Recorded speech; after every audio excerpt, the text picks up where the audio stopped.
రాజకీయ నాయకులు, విప్లవకారులు, క్రికెట్ ఆటగాళ్ల జీవిత చరిత్రల మీద తీసిన సినిమాలు మస్తుగున్నాయి.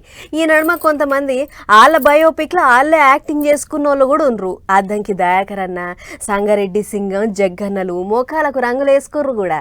ఇవన్నీ ఒక ఎత్తు అయితే ఇగో గీసార్ పేరు మీద తీసేటి సినిమా ఇంకో ఎత్తు. ఇంతకు ఎవళ్ళైనా అని అంటారా? గీ వార్త చూడుర్రి, ఎరకైతుంది మీకే. పాన్ ఇండియా సినిమాలంటే కోట్లు పైకం తీసుకునేటి హీరోలకే కాదు, పబ్లిక్ లో తిరిగేటి మామూలు మనుషుల జీవిత చరిత్రలు కూడా. 5 మాటల ఎమ్మెల్యే అయినా సైకిల్ మీదనే అసెంబ్లీకి వచ్చిన నికార్సైన లీడరు, ఇప్పటికీ పల్లె వెలుగు బస్సులలోనే ఎక్కి తిరిగేటి గొప్ప మనిషి గుమ్మడి నరసన్న జీవిత చరిత్రను సినిమా లెక్కన తీస్తున్నారు. మళ్ళా ఒక తెలుగునే అనుకున్నారు, తమిళం, కన్నడం, మలయాళం, హిందీ ఇలా మొత్తం 5 భాషలల్లో తీస్తున్నారట. అయితే సార్ పేరు మీద తీస్తున్న ఈ సినిమాలో కన్నడ తోపు హీరో శివరాజ్ కుమార్ గుమ్మడి నరసన్న లెక్కన యాక్టింగ్ చేస్తుండు. మళ్ళా ఆలస్యం కూడా ఏం లేదట, జప్పున్న షూటింగ్ సాల్వ్ చేస్తారట. షూటింగ్ కంటే ముందుగా ఈ ఫోటోలు వీడియోలు బయటికి ఇడిసిరు అన్నట్టు సినిమా తీసేటోళ్ళు.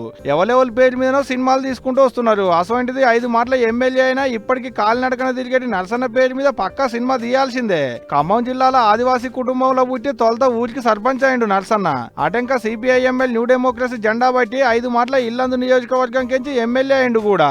అన్ని మాటల ఎమ్మెల్యే అయినా ఇప్పటికి సొంత ఇల్లు కూడా లేదంటే చూడు మంచితనం ఎట్టుందో అన్నది. దగ్గర తిరిగేదైతే సైకిల్ మీద పోతాడు, దూరం అయితే పల్లె వెలుగు బస్ ఎక్కి తిరుగుతాడు. పెద్ద ముచ్చట ఏంటంటే గవర్నమెంట్ కించి వచ్చేటి పెన్షన్ కూడా పార్టీకే ఇస్తుండు. ఇప్పటికి నమ్ముకున్న సిద్ధాంతం, నమ్మిన కార్యకర్తలు, పట్టుకున్న జెండా కొరకే ఆయన ప్రయాణం అంతా. తెలవనోళ్ళు చూస్తే గీన 5 మాటల ఎమ్మెల్యే ఏంది అని అంటారు. అంత సింపుల్ గా ఉంటాడు. మరి అంత సింపుల్ మనిషి కాబట్టి నరసన్న పేరు మీద గంత పెద్ద సినిమా తీస్తున్నారు అన్నట్టు.